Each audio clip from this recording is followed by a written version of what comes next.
نحمده ونصلي ونسلم على رسوله الكريم اما بعد فاعوذ بالله السميع العليم من الشيطان الرجيم بسم اللہ الرحمن الرحیم۔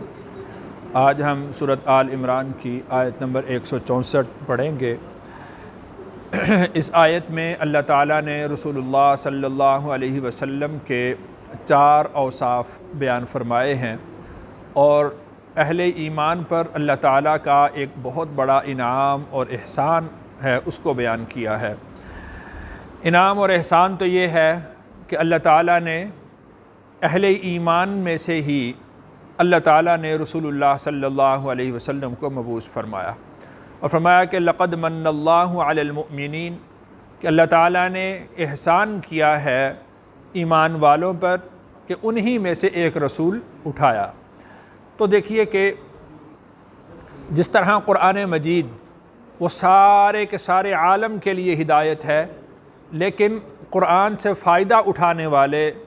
وہ متقین تھے، تو اس لیے اللہ تعالیٰ نے ھدی للمتقین فرمایا۔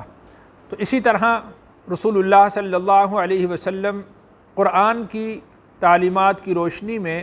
رحمت للعالمین ہیں، سارے جہاں کے لیے رحمت ہیں، لیکن آپ کی رحمت سے حقیقی طور پر فائدہ اٹھانے والے اہل ایمان ہیں۔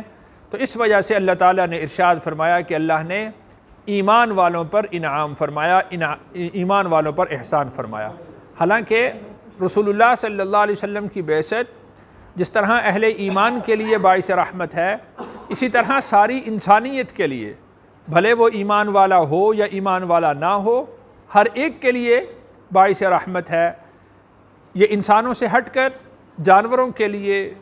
اور پرندوں کے لیے، انسانوں کے لیے، جنات کے لیے، فرشتوں کے لیے، ہر ایک کے لیے رسول اللہ صلی اللہ علیہ وسلم کی ذات اقدس وہ رحمت ہے۔ لیکن حقیقی طور پر جو نفع ہے، جو فائدہ ہے،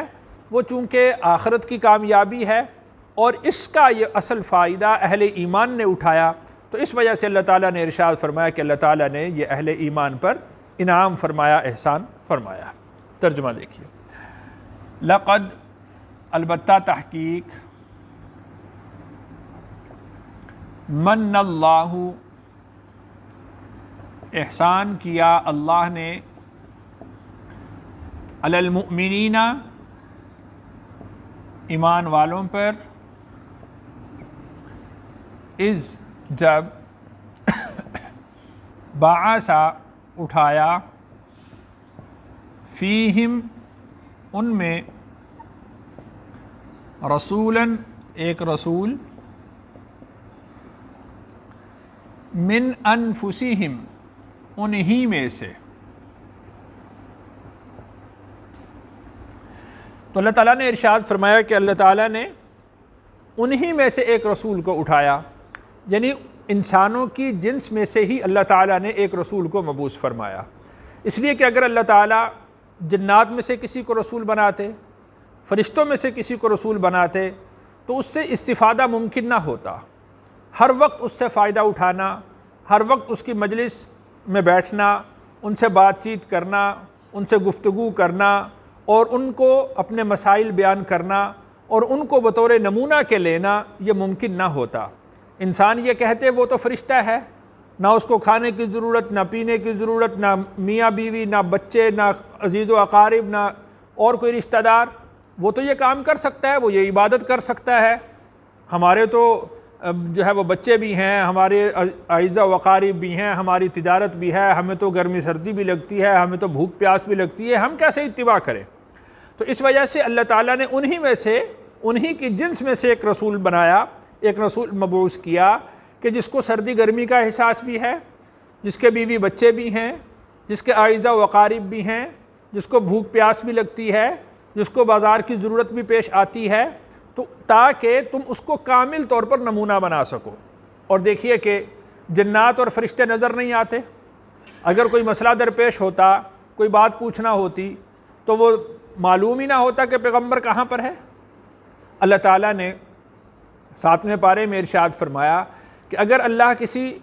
فرشتے کو رسول بناتے تو اس کو بھی انسانی شکل میں ہی بھیجتے، تاکہ تم اس سے گفتگو کر سکتے، تم اس کی مجلس میں بیٹھ سکتے،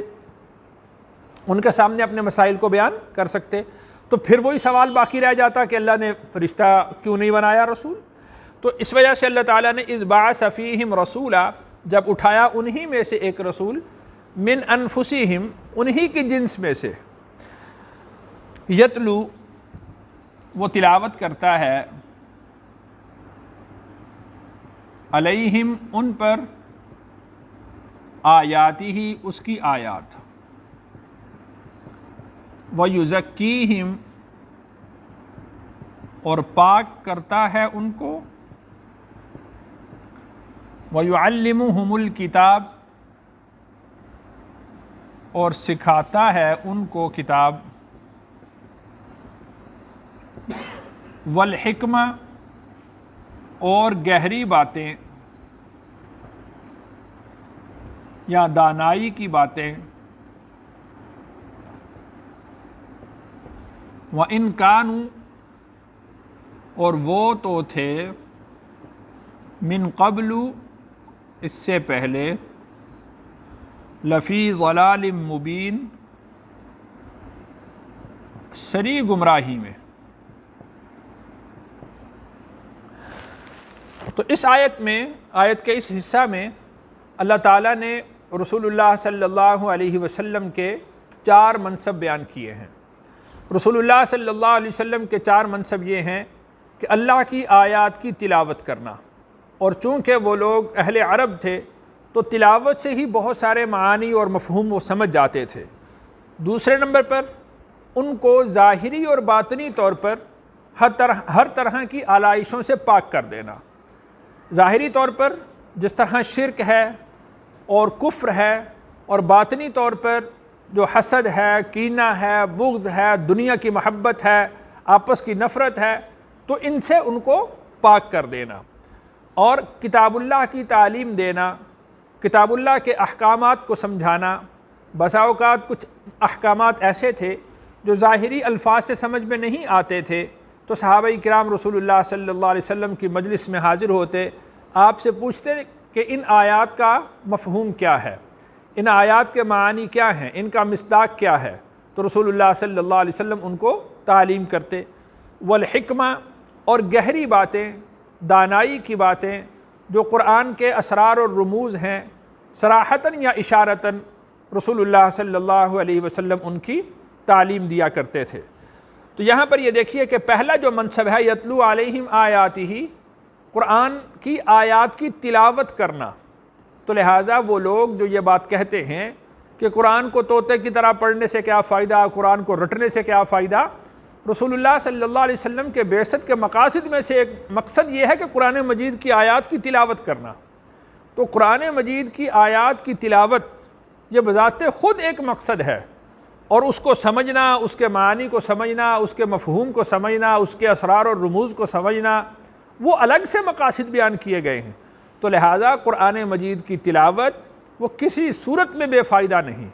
بھلے اس کو سمجھ کر پڑھا جائے یا بغیر سمجھے پڑھا جائے، کسی صورت میں بھی وہ نقصان دہ نہیں ہے، یعنی بے فائدہ نہیں ہے۔ ہاں البتہ اگر اس کے اسرار اور رموز کو سمجھا جائے، اس کے معانی اور مفہوم کو سمجھا جائے، یہ تو نور علی نور ہوگا، یہ تو سونے پر سہاگا ہوگا، اس سے تو اس کا فائدہ 2 چند ہو جائے گا۔ لیکن یہ کہہ دینا کہ صرف رٹنے سے کیا فائدہ ہوگا، تو یہ مفہوم اور یہ بات کرنا یہ درست نہیں ہے۔ اور پھر وَيُعَلِّمُهُمُ الْكِتَابَ وَالْحِكْمَةَ، کتاب اللہ کی تعلیم اور کتاب اللہ کے اسرار اور رموز کی تعلیم۔ اور بعض علماء نے الحکمت سے مراد دانائی کی باتیں، سنت مراد لیا ہے کہ آپ علیہ الصلاۃ والسلام کو اللہ تعالیٰ نے جو علوم عطا فرمائے تھے ان کی تعلیم دینا۔ تو اس طرح سے ہمارے پاس 2 طرح کے علوم آتے ہیں، ایک کو ہم قرآن کا علم کہتے ہیں اور دوسرے کو ہم سنت کا علم کہتے ہیں۔ تو جس طرح قرآن کو سمجھنا ضروری ہے، اسی طرح سے سنت کو سمجھنا بھی ضروری ہے، رسول اللہ صلی اللہ علیہ وسلم کی سنتوں پر عمل کرنا بھی ضروری ہے، تو پھر یہ آدمی کامیابی کی راہ پر چل سکتا ہے۔ اور آگے اللہ نے ارشاد فرمایا کہ وَإِنْ كَانُوا مِنْ قَبْلُ لَفِي ضَلَالٍ مُبِينٍ، کہ آپ علیہ الصلاۃ والسلام کی بعثت سے پہلے وہ لوگ تو سری گمراہی میں تھے، ایسی گمراہی میں تھے کہ آپ علیہ الصلاۃ والسلام کی بعثت سے پہلے کے زمانے کو زمانہ جاہلیت کہا جاتا ہے، زمانہ قتل نہیں کہا جاتا، زمانہ شراب نہیں کہا جاتا، زمانہ چوری اور ڈکیٹی نہیں کہا جاتا، وہ زمانہ نہیں کہا جاتا کہ جس میں بیٹیوں کو زندہ درگور کیا جاتا تھا، بلکہ اس کو زمانہ جاہلیت کہہ دیا جاتا ہے۔ اور رسول اللہ صلی اللہ علیہ وسلم کی بعثت کے بعد وہ زمانہ علم و معرفت کہلایا، اور رسول اللہ صلی اللہ علیہ وسلم نے ارشاد فرمایا کہ خیر القرون قرنی ثم الذین یلونہم ثم الذین یلونہم، کہ سب سے بہترین زمانہ میرا زمانہ ہے، اور پھر وہ زمانہ جو میرے زمانے سے متصل ہے، اور پھر وہ زمانہ جو ان سے متصل ہوگا۔ تو وہ کیا چیز تھی کہ جس نے زمانہ جاہلیت کو خیر القرون بنا دیا؟ وہ رسول اللہ صلی اللہ علیہ وسلم کی بعثت اور قرآن کا علم اور سنت کا علم تھا۔ تو آج بھی اگر ہم جاہلیت سے نکلنا چاہتے ہیں، گمراہی سے نکلنا چاہتے ہیں، تو وہی پرانا فارمولہ، وہ قرآن و سنت کی تعلیم والا فارمولہ ہے، اگر اس پر عمل کر لیا جائے تو ہم جاہلیت سے نکل سکتے ہیں اور خیر القرون کی ایک مثال بن سکتے ہیں۔ اللہ تعالیٰ سے دعا ہے اللہ تعالیٰ مجھے اور آپ کو عمل کی توفیق نصیب فرمائے۔